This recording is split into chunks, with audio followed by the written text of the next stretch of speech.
We're going to get started. Thank you so much for joining us today. I am Karen Horgan with Charismatic, and we are recording this today because we have a lot of people who weren't able to make it. So let's get started.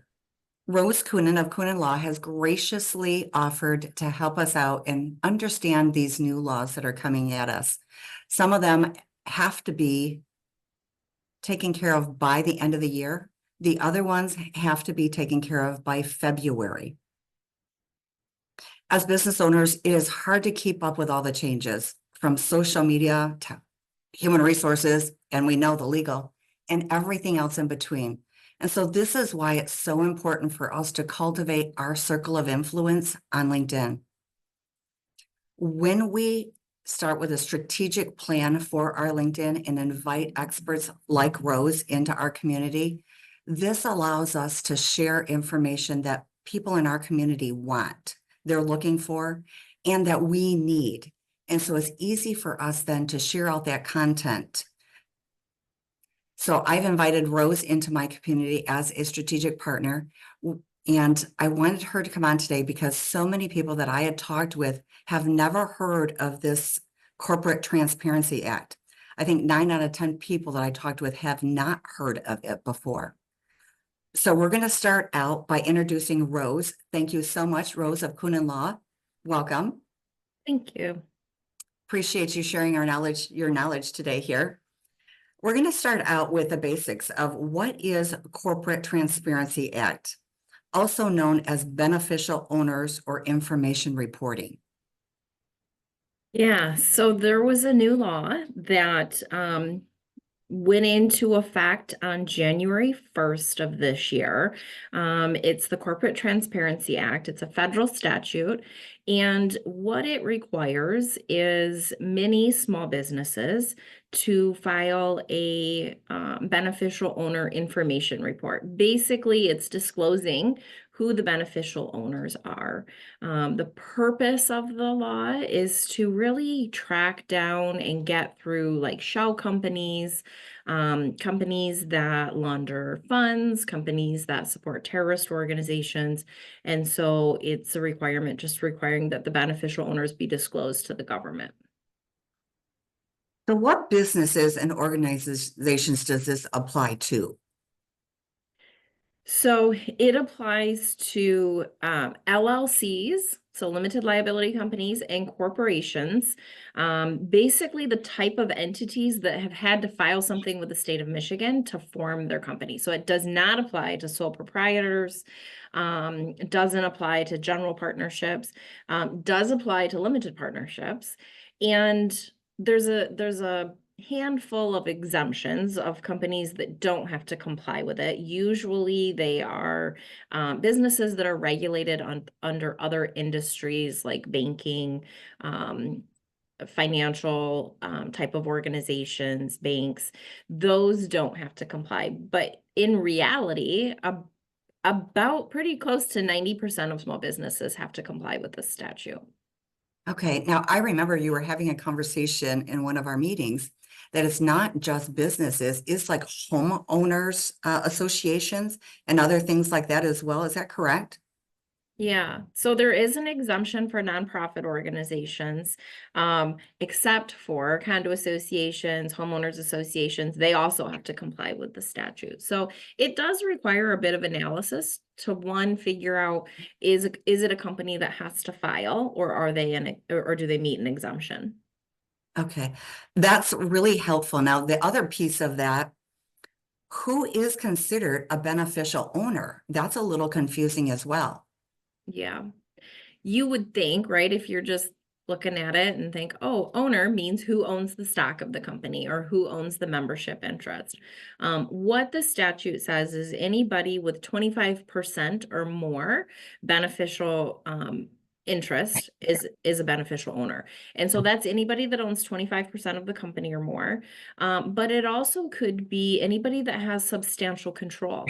So that could be managers, that could be C-suite level employees, that could be officers and directors of a company. We have a lot of clients that are just small little businesses, and maybe one spouse owns it, but the other is involved in the day-to-day. They have some control. And so while they might not own ownership under this statute, they do become a beneficial owner.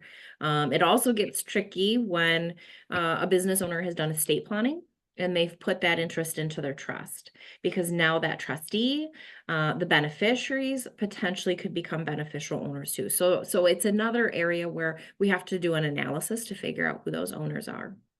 So this is a little confusing for just the general business owner to determine this. You can't just say, it's just me. Correct. Okay. Yeah. I appreciate that. That's why we had you on today, because this is so unclear, all of the little pieces and parts. And I want to make sure that my community is kept up to date and they're ready to go as of January 1st. So what are the details that you need to collect when you are working with myself or other business owners that have additional beneficial owners? What is all the information that you need to collect in order to get this filing done? Yeah, so the information, one, we have to make that determination, who are the beneficial owners? And then for each beneficial owner, we have to collect their residential address. So it's not the business address, it's the residential address, can't be a PO box, their date of birth. We have to collect a copy of their driver's license or passport, because we also have to provide that with the filing. For the company itself, we need the tax ID number, the company address. If there's any assumed names for the company, we have to disclose that as well. So there is quite a bit that we have to gather. For larger companies or companies that have more than one or two beneficial owners, we can file and get a FinCEN ID number so that we don't have to disclose all that personal information like driver's license and date of birth and home address. So there are some workarounds. We've been using it primarily with like homeowners associations and condo associations, because those boards can change pretty regularly. Yeah, I would think so. Well, this is really helpful. Now, the thing is, I have heard the conversation going that I'm going to wait till the end of the year. And I can see a couple of problems with that. First of all, that's a lot of information that you need to collect, especially if people don't realize they do have beneficial owners that they didn't realize were actually considered that, especially between the holidays. And at the end of the year, there's a lot of people trying to get into your office or your attorney's office and trying to all get this collected all at one time and get it taken care of. So I don't think this is going to go away. I mean, from what I have heard, what is your opinion on this?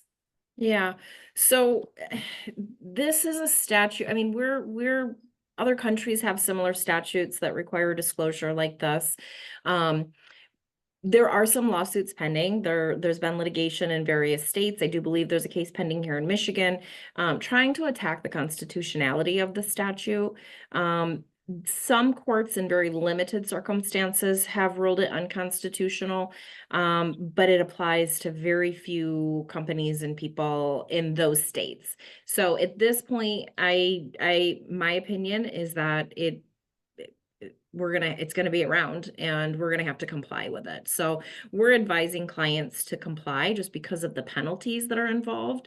I would much rather have a client file and have it maybe overturned in the future, but at least we're not gonna have those penalties. Then have someone be the test case, right? Unless you want to be the test case and you're a business that has the funds to provide a defense and litigation to try to attack it, I don't want to be involved in that. So we're recommending that people get it filed. And it is an analysis that takes time. If there's multiple owners, it takes time to gather all that information.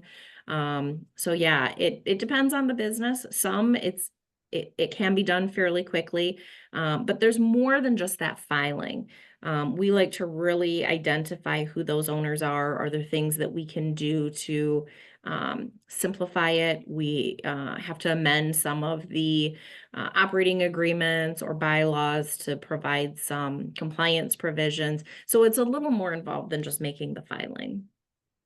So thanks. You were just talking about the process, which was my next question. The other part is, can you get this done in a week?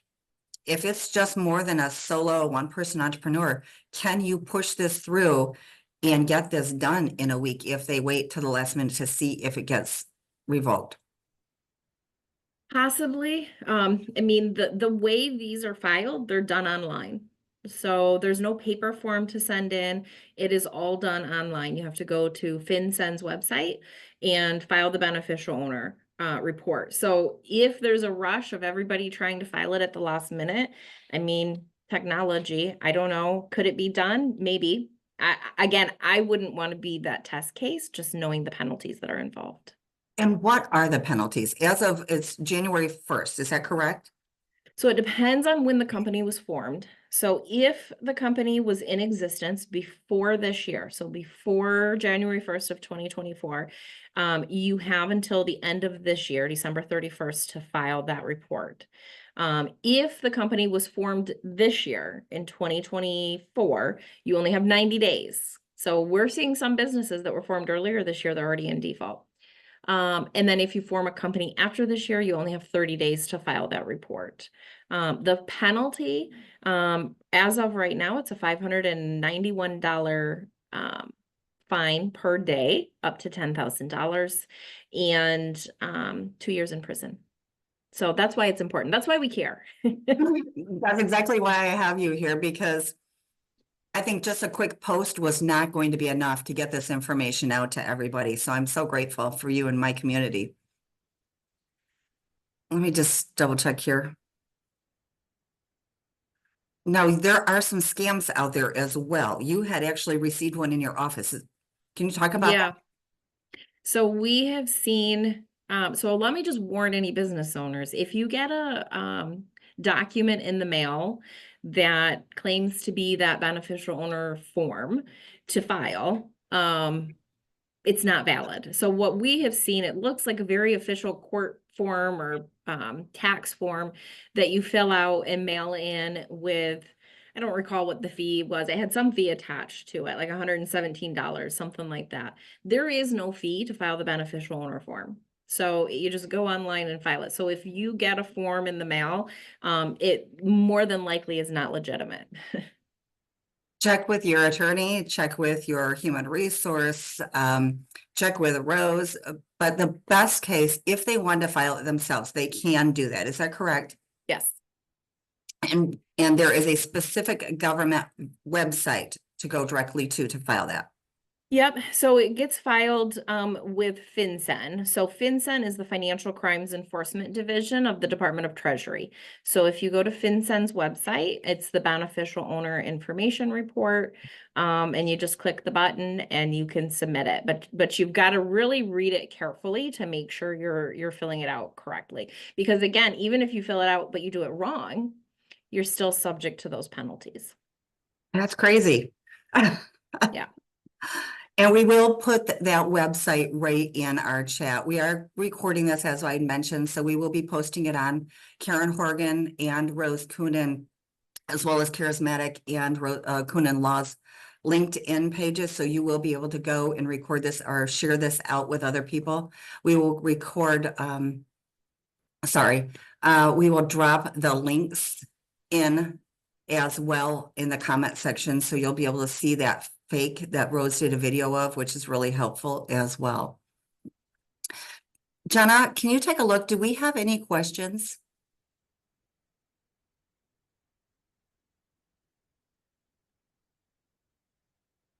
Does anybody have any quick questions for Rose before we move on?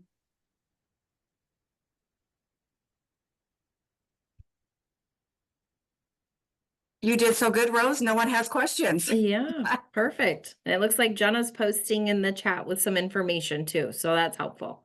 Great. Thanks, Jenna. And if you have more questions on this, how can they contact you, Rose?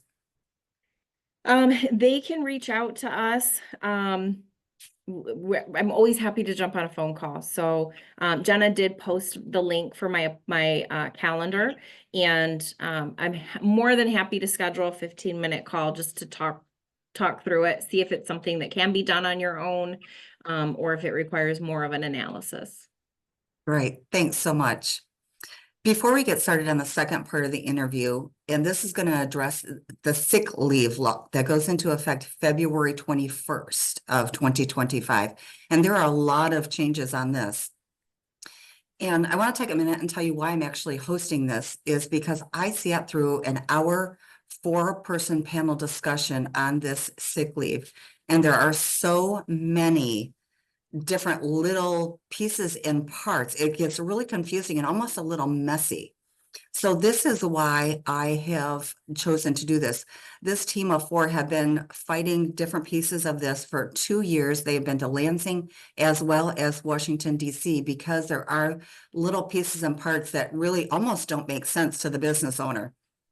So I realized that my partners, my clients, and my community really needed this information to make sure you are in line before this takes place, because I want to work with you and I don't want you running around trying to figure this out and trying to avoid fines come January 1st. So this is why, again, Rose is an incredible asset in my community, because when we have people like Rose in our community, this helps all of our team, all of the people that we connect with online.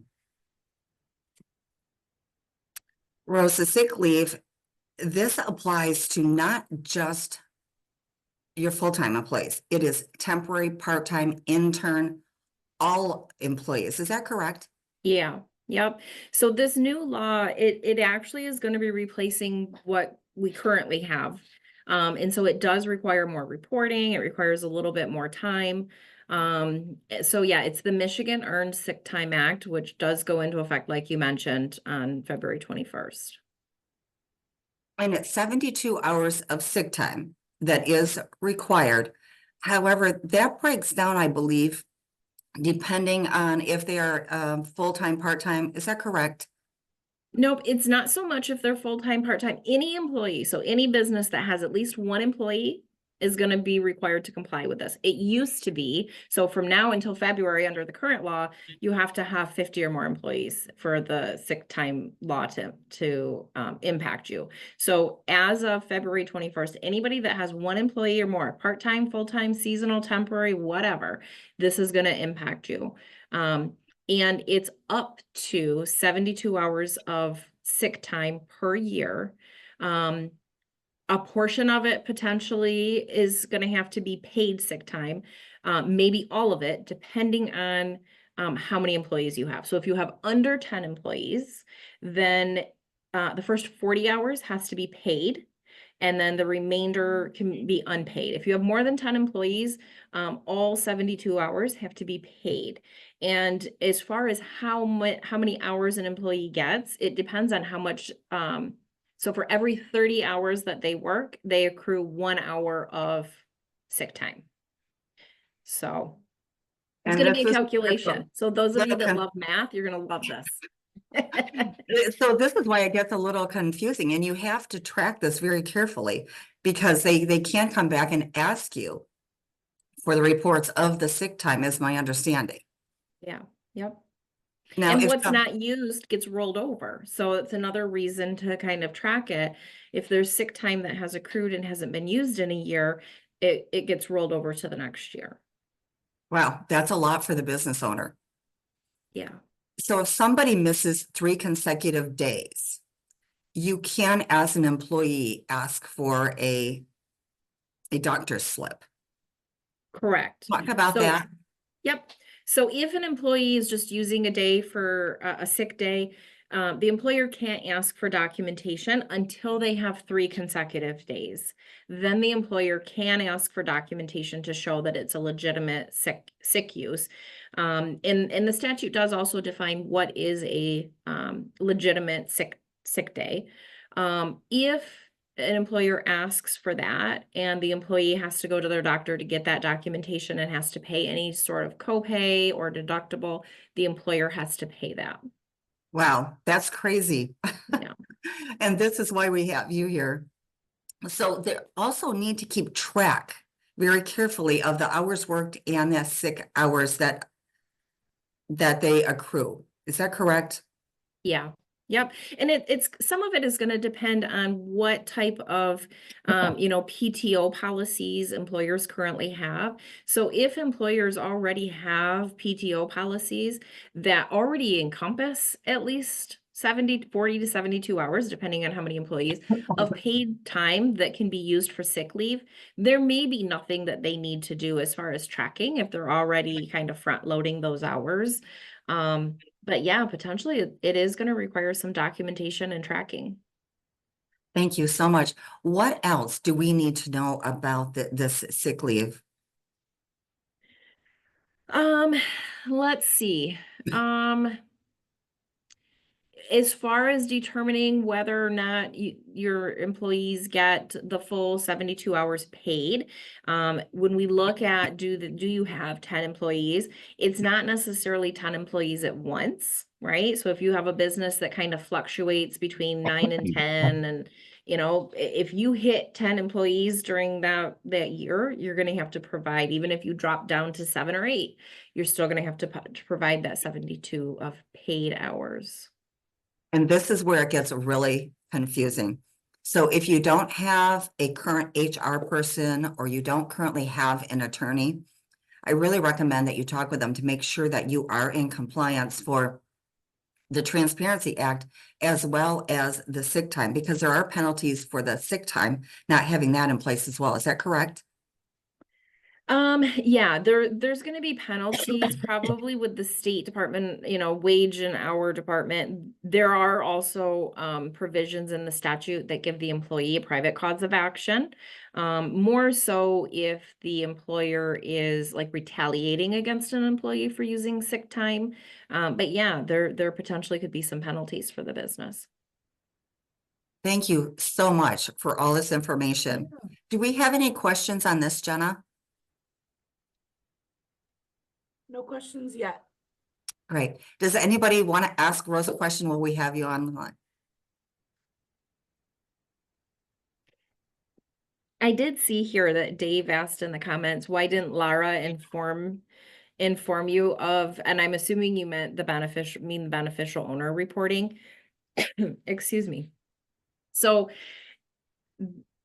not many business owners know about the beneficial owner. What we have noticed is when you go to renew your or file your annual report with Lara, there is a little notice. It is not, as far as I know, I don't think it's like in bold or anything, but a little notice that you need to file that beneficial owner report. So yeah, it was not a lot of discussion about it. Now, and like I said earlier, 9 out of the 10 business owners that I talked to have never heard of it. And some of these business owners have been in business for a long time. They're really sharp and they're actually laughing, saying, no, that's not true. And they came back and it's like, I can't believe it. I can't believe I didn't know about it. And there was a young lady that actually went to the attorney, had her, not Rose, but to her attorney, and had her LLC and all her paperwork. And her attorney didn't even know about it and help them. So again, this is why we want to do this today. Make sure you share this video out to other business owners that you know or your clients that are not aware of this, so we can make sure that they're in compliance by the end of the year. Rose, is there anything else that you would like to share with us before we wrap it up? I just think with all of the laws that have went into effect this year that are going to impact small business owners, now is a really good time to meet with your attorney and just do an audit. Take a look at your systems, your policies, your structure, your corporate structure. Are you in compliance, right? Just take a look where are the pitfalls that you haven't complied with, and how do you get compliant? Because we don't want, right, small business owners, you have enough to deal with. You don't want to be hit with these penalties and fines. And so a little bit of proactive planning ahead of time can help save you. Yeah, that's so true. And that's why we're doing this now, to make sure you have lots of time to connect with whoever you need to connect with. If you have an attorney, a human resources, or business professional that helps you with that, get with them now to make sure you can be in compliance. And if you don't, again, you can get a 15-minute consultation with Rose to answer any additional questions that you might have. And we will put that link again in the comment sections when we share the video, but it also is in the comment sections on Zoom right now. And I want to say a very, very special thank you for Rose for sharing this information with my LinkedIn community, because I know I have a lot of business professionals out there. And I just felt it was so important to get that word out because so many people are unaware of it. So I hope you guys found this as enlightening as I did. And I appreciate you spending your lunch hour with us. And you can connect with Rose Coonen, Coonen, if you have any additional questions. And if you want to learn more about building your strategic circle of influence on LinkedIn, you can reach out to me, Karen Horgan, Horrigan, and both of us would be happy to connect with you and answer any questions that you might have. Thank you so much for being here today and have a wonderful day.